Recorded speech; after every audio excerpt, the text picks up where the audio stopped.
Era Sway Shot presents Era Sway TV, traveling through the decades, one story at a time. In the freezing winter of 1985, 19-year-old Janet Jackson boarded a commercial flight from Los Angeles to Minneapolis. She did not bring an entourage. She had no glam squad, no publicist, and no private security detail. Most importantly, for the very first time in her life, she did not have her father. To the outside world, Janet was the protected baby of America's most celebrated musical dynasty. She was the polite, bright-eyed sitcom actress audiences watched grow up on Good Times and Different Strokes. She was the sweet, obedient daughter whose first two solo records, 1982's self-titled debut and 1984's Dream Street, were strictly micromanaged under the domineering thumb of her father and manager, Joe Jackson. But inside the walls of the Jackson family compound in Encino, Janet felt like an ornament in an empire she had no hand in building. Her career was decided by committee. Her image was designed to be universally harmless. Her sound was sterile, middle-of-the-road bubblegum pop that barely dented the charts. Even her sudden, brief marriage to fellow R&B singer James DeBarge, an elopement that ended in a quiet annulment after just a few turbulent months, had been an impulsive attempt to establish an adult life outside her father's control. Janet knew the hard truth. If she stayed in Los Angeles, she would remain a footnote in her family's legacy. She wanted to prove she had something real to say, but doing so meant severing the ties that had dictated her entire existence. In a move that shocked the music industry and strained her family relationships, Janet officially fired Joe Jackson as her manager, packed 2 suitcases, and flew into a blinding Minnesota blizzard to meet 2 producers who had just been fired from Prince's funk collective, James "Jimmy Jam" Harris III and Terry Lewis. Executives at A&M Records expected Jam and Lewis to hand Janet a stack of safe, radio-ready R&B love ballads. But Minneapolis in 1985 was not the center of safe music. It was the epicenter of an aggressive, genre-bending sonic revolution. When Janet arrived at Flight Time Studios, Jam and Lewis took a completely radical approach. For the first 2 weeks of their time together, they did not record a single vocal track. They didn't even turn on the studio microphones. Instead, they spent days driving through the snowy streets of the Twin Cities, introducing Janet to local underground dance clubs and sitting on the studio floor eating takeout for hours. They asked her questions nobody in the entertainment industry had ever bothered to ask. What makes you angry? What hurts you?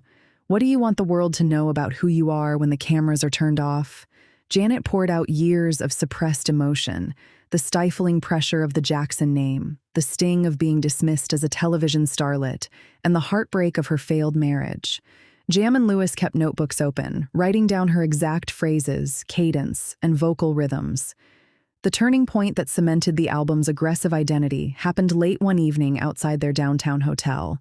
A group of men began aggressively catcalling and harassing Janet on the sidewalk. Historically accustomed to relying on private security, Janet stood her ground, looked the men directly in the eye, and fiercely confronted them until they backed off.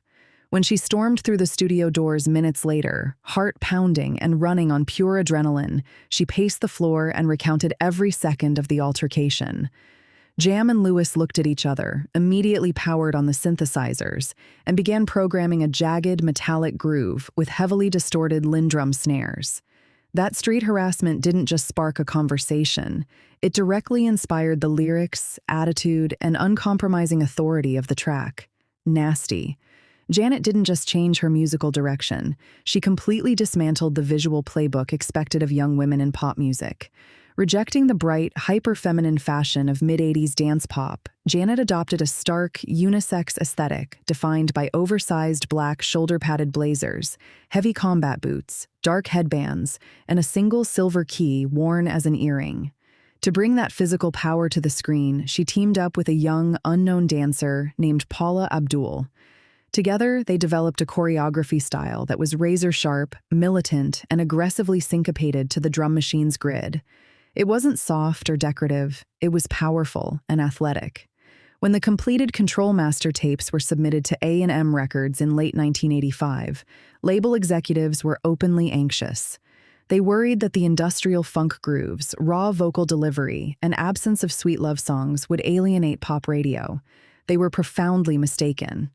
Released on February 4th, 1986, Control shattered expectations across the global music landscape. The album generated 5 top 5 Billboard Hot 100 singles, went multi-platinum, and spent 2 consecutive weeks at #1 on the Billboard 200.